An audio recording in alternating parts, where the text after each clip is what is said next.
मित्रो नमस्कार. तुम्ही पाहताय आकार DG9 आणि मी आहे प्रभाकर सूर्यवंशी. तुम्ही विचार करत असाल मी अशा पडक्या, भग्न आणि थोड्याशा अ, काळवंडलेल्या ठिकाणी बसलो आहे. ही वास्तू नेमकी कुठली? अयोध्येत छोटी-छोटी रामाची प्रभू रामाची अशी बरीच मंदिरं आहेत. त्या मंदिराचे महंत आहेत, म्हणजे जे त्या मंदिराची देखभाल करतात. अशाच एका मंदिरात मी बसलो आहे. आज जेव्हा अयोध्येत 22 तारखेला श्रीरामाचं भव्य दिव्य असं मंदिर उभं राहतं आहे, त्याच वेळेला एक विरोधाभास पहा, की त्याच अयोध्येमध्ये एक असंही मंदिर आहे, की त्याची अवस्था अतिशय बिकट आहे.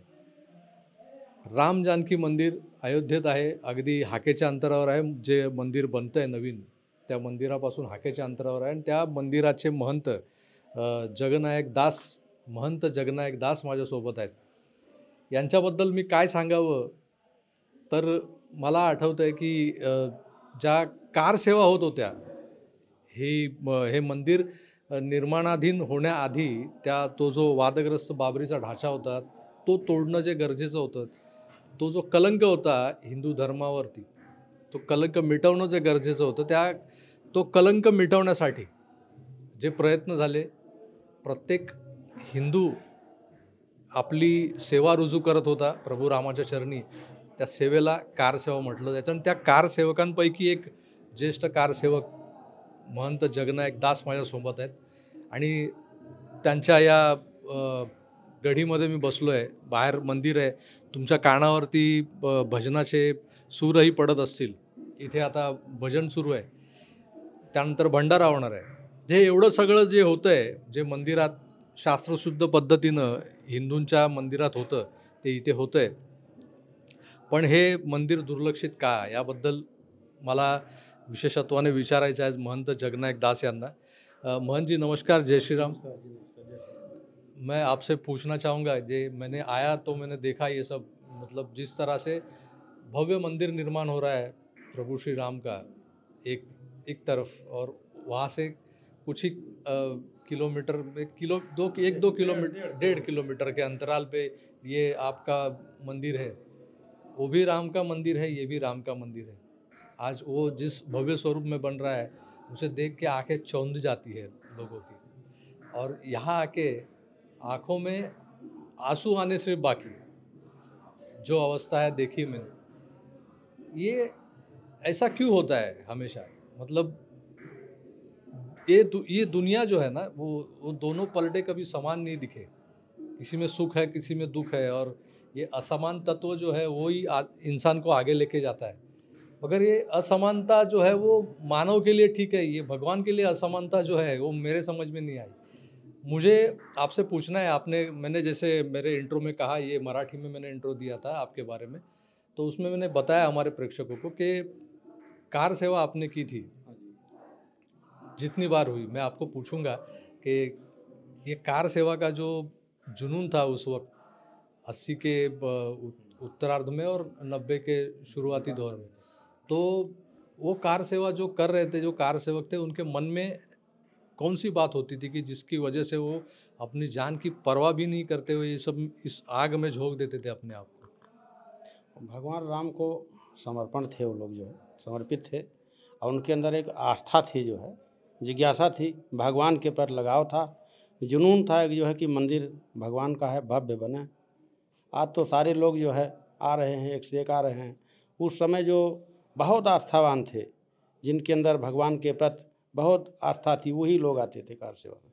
नहीं तो पुलिस जो है जगह जगह गिरफ्तार कर लिया करती थी. बहुत चोरी छिपे जो है आते थे सब लोग यहाँ. जो आपकी भी बहुत बार गिरफ्तारियाँ हुई? हाँ, गिरफ्तारियाँ मैं 2-3 बार जेल जा चुका हूँ. अभी जन्मभूमि बनने से पहले, निर्माण होने से पहले जो है हम लोग जा कर के जमानत कराए हैं अपनी अपनी जो है. महन जी, मुझे बताइए, कार सेवा जब उस दौर चल रहा था कार सेवा का, उस वक्त कुछ ऐसी रोचक और रंजक घटनाएं भी हुई थी आपके साथ में. आपने कैसे कार सेवकों को छुपाया था, आपने खुद कैसे कार सेवा की थी, वो सब एक थ्रिलिंग एक एक्सपीरियंस था उस वक्त का. सता महाराज जी का आदेश हुआ कि जो है कार सेवक जो आते हैं यहाँ, सबको अपने अपने मंदिर में जैसे जिसका स्थान है बड़ा छोटा वैसे सबको कार सेवक को रखा जाता था, भोजन प्रसादी दिया जाता था, समय समय से निकलता था जो है। अब बाहर रोड पे पूरा पुलिस रहती थी, कोई निकल नहीं पाता था, चोरी छिपके जो है यहाँ से कार सेवकपुरम में हम लोग जाते थे जो है यहाँ से। और जिस समय मंदिर टूटा है उस समय हम लोग आंदोलन में थे और गए थे गिराने जो है, वहाँ से एक पाइप लेकर आए थे, आज पंखा जो है हमारा उसी में टंगा हुआ है जो। अच्छा, वो मस्जिद का पाइप है? हाँ, पाइप है। पंखा हाँ टंगा है? पंखा टंगा हुआ है, पाइप है वहीं का, जन्मभूमि से लेकर आए थे। अच्छा उसको मैं एक निशानी के रूप में रखा हूँ। अच्छा, तो वो मस्जिद हाँ के उसी लिए का, बना हुआ हाँ था? उसी में था पाइप। उसी में था, वो आपने हाँ निकाल दिया? हाँ, बहुत भोजन है और उसमें जंग नहीं लगा अभी तक जो है, अच्छा, वैसे रखा हुआ है जो।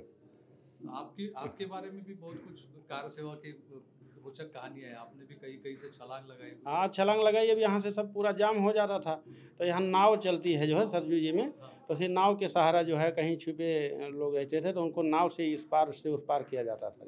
बाकी सारे साधन सरकार जो है रोक लगा देती थी, कोई आ नहीं पाता था कार सेवक यहाँ से, तो वही एक साधन था जो है आने का जो है। मैं आपको ये पूछना चाहता हूँ कि आपने सक्रिय कार सेवा की है, उसके बावजूद कई ऐसे कार सेवक हैं जो आज राजनीति का सहारा लेते हुए उत्तर प्रदेश की राजनीति में एक ऊंचे मकाम में पहुँचे हैं।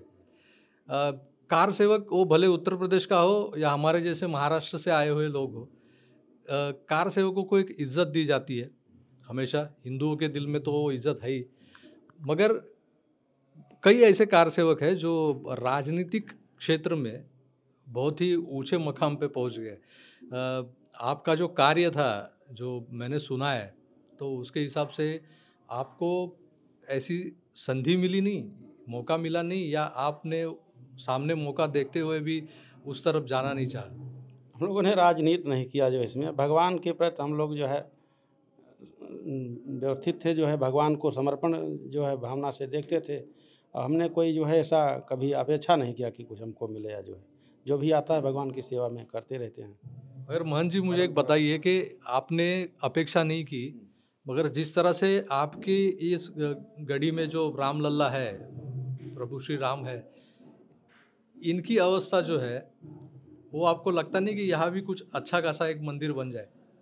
जैसे भोजन परोसा जाता है तो पहले किसी को लग जाता है, बाद में भी लगता है, तो भोजन तो सबको मिलता है। उसी तरीके से पूरी अयोध्या में जो है जितनी भी मंदिर हैं, सबको एक आस है कि जो है आज भव्य मंदिर भगवान का बन रहा है और हमारा भी जो है बन जाएगा। जो वो एक केंद्र बिंदु है जो भगवान का बन रहा है, वो एक केंद्र जान लीजिए कि केंद्र है। बाकी मंदिर तो अयोध्या भर में तमाम 6-7 हज़ार छोटी बड़ी मंदिरें हैं। आपकी आँख में एक चमक दिख रही है मुझे कि आप जो कह रहे हो कि एक वो केंद्र बन रहा है और उस केंद्र के प्रभाव से जो उसकी प्रभा मतलब हर ओर फैलेगी, तो हो सकता है कि आपके मंदिर का भी निर्माण उतना भव्य ना हो, मगर कुछ हो जाए। अभी कुछ मंदिरों को मिला है, पैसा दिया है योगी जी ने जो है चिन्हित किया है, और हम लोगों को हो सकता है कुछ आ जाए यहाँ से निर्माण के लिए। लेकिन सरकार को चाहिए कि जितने भी प्राचीन मंदिरें अयोध्या में हैं उनको जो है निर्माण कराया जाए जो है। अच्छा, ऐसे कितने मंदिर अयोध्या भर में होंगे? अयोध्या भर में तो बहुत कम से कम 300 मंदिर ऐसे होंगे जो प्राचीन अभी पड़े हुए हैं जो है। उसमें राम जी की मंदिर राम है? जी की मूर्ति है, पूजा पाठ होता है बराबर, संत महंत बाहर से ला करके अपना पूजा पाठ करते रहते हैं। जो यहाँ की अयोध्या की परंपरा है उसको कायम रखते हैं। एक सवाल मैं आपको थोड़ा सा इस अपने चर्चा से थोड़ा हट के पूछना चाहूँगा कि वो जो दौर था कार सेवा का, वो कार सेवा का जो दौर चला, उसमें राजनीति तो बाद में आई। सबसे पहले तो हिंदू संगठन आगे थे। विश्व हिंदू परिषद जो है, विश्व हिंदू परिषद का महंत अभयनाथ जी जो गोरखपुर वाले थे, उनका बहुत बड़ा त्याग बलिदान रहा है इसमें। योगी जी के हाँ, पहले। योगी जी के पहले जो है हम लोग उनको मानते हैं, बहुत ज़्यादा जो है मानते हैं। जान लीजिए कि हमारे लोगों के परम गुरु हैं वो। उन्हीं के द्वारा जो है सब यहाँ व्यवस्था की गई थी, मंदिर बनाने का आंदोलन हुआ, अशोक सिंघल जी आए, तमाम लोग, तमाम विश्व हिंदू परिषद के कार्यकर्ता। यहाँ तो बहुत पार्टियाँ आ रही हैं, लेकिन उस समय केवल विश्व हिंदू परिषद दिखाई पड़ता था। अच्छा। बाकी सब लोग भाग जाते थे। नहीं, ये बात तो हमेशा मैं जिस किसी से बात करता हूँ तो वहीं पे ये बात उभर के आती है कि राम जन्मभूमि आंदोलन में विश्व हिंदू परिषद का जो योगदान रहा है वो सबसे बड़ा योगदान था। अशोक सिंघल जी का हमेशा जिक्र होता है। राजमाता विजयराजे सिंधिया भी उस समय जो है तमाम दान दक्षिणा है अयोध्या में, जो कार सेवक लोग आते थे उनको भोजन प्रसाद की व्यवस्था वो कराती थी। यहाँ जो देवराहा बाबा के उधर जो बना हुआ था सब। अच्छा, तो अभी ऐसा लग रहा है आपको कि जिस तरह से अशोक सिंघल जी का जो महिमा मंडन होना चाहिए था, मैं ऐसे नहीं कहूँगा कि मोदी जी, योगी जी या अमित शाह जी ने जो भी कुछ किया है पिछले 9 सालों में तो वो कुछ कम है, मगर जो योगदान रहा है अशोक सिंघल जी का उसे दुर्लक्षित नहीं किया जाना चाहिए। अशोक सिंघल जिस तरीके से त्याग तपस्या किए हैं, अपना प्राण जो है निछावर करने की, कई बार चोट भी लग गई है उनको जो है, तो उनका भी कुछ ना कुछ यहाँ बनना चाहिए, जो है बढ़िया भव्य बनना चाहिए, स्मारक के रूप में कुछ बनना चाहिए कि आने वाली पीढ़ी उससे फ़ायदा ले, सीख ले।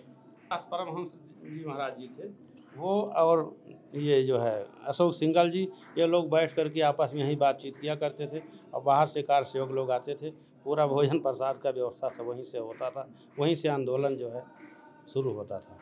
नहीं, भोजन प्रसाद ये एक तो दिखावा होता था, एक वैचारिक जो चालना नहीं, होती थी। दिखावा नहीं, दिखावा तो आज होता है। हाँ। उस समय दिखावा नहीं था, जो उस समय कोई दिखावा नहीं था। नहीं नहीं, मैं ये कहना चाहता हूँ कि वो एक तरह का जिसे सम्मिलित किया जाता है सबको, तो भोजन प्रसाद के लिए सबको आमंत्रित करते हैं, मगर उसके साथ में जैसे कि संघ में बौद्धिक होता है, जो जिस तरह से खेल कूद होते हैं, कुछ व्यायाम किए जाते हैं, उसके बाद में बौद्धिक होता है। तो बौद्धिक में एक विचार दिया जाता है, ये विचार अशोक सिंघल जी और महंत अवैधनाथ जी ने जो दिया था वही आगे चल के कार सेवा और फिर उसके बाद वही आज, वही जान लीजिए कि आज फलीभूत हुआ है। सही बात, उसी उन्हीं का सपना जो है आज साकार हुआ है। हाँ। ये सपना हर एक हिंदू के मन में था, जो जिसका प्रतिनिधित्व कर रहे थे अशोक सिंघल जी, और आज वो साकार होते हमें दिख रहा है। और इसी मोड़ पे अगर हम ये सोचे कि जिस तरह से वो भव्य मंदिर बन रहा है, आपका जो भी आपकी गढ़ी में जो मंदिर है, यहाँ के जो रामलल्ला है, इनका भी मंदिर भव्य स्वरूप में बने, और अगली बार जब हम आएंगे तो आपके मंदिर में आके दर्शन करेंगे, जिस तरह उस बड़े भव्य मंदिर में माथा टेक के फिर आपके यहाँ पे आके आपके भी मंदिर में माथा टेकेंगे। ये आशा में इस बातचीत को मैं विराम देता हूँ। मित्रों, आता जी बातचीत मी महंत जननायक दास यांच्याशी केली, हिंदीत होती, पण भावना तुमच्यापर्यंत नक्कीच पोचल्या असतील। मला वाटतं अयोध्येत अशी असंख्य मंदिरं आहेत, त्यांनी आकडाही सांगितला, या प्रत्येक मंदिरातल्या रामलल्लाला त्याच्या जीर्णोद्धाराची प्रतीक्षा आहे। तो जीर्णोद्धार ही मोदी आणि शहा यांच्या राजवटीत यांच्याच हस्ते व्हावा अशी माझी इच्छा आहे। ही माझी इच्छा नाही आहे, तर ही या भारतातल्या हिंदुस्थानातल्या तमाम हिंदूंची इच्छा आहे। तर ही इच्छा कुठल्याही राजकीय हेतूने प्रेरित नाही आहे, याचाही एक तुम्ही विचार करावा। आणि मला वाटतं की यानंतर अयोध्येतल्या सगळ्याच मंदिरांचा सहानुभूतीपूर्वक विचार योगीजी करतील आणि प्रत्येक मंदिराचा जीर्णोद्धार होईल, या अपेक्षेसह मी इथेच थांबतो। पुन्हा भेटूच, तोवर आपली काळजी घ्या आणि पाहत राहा आकार DG9। धन्यवाद, नमस्कार, जय श्रीराम।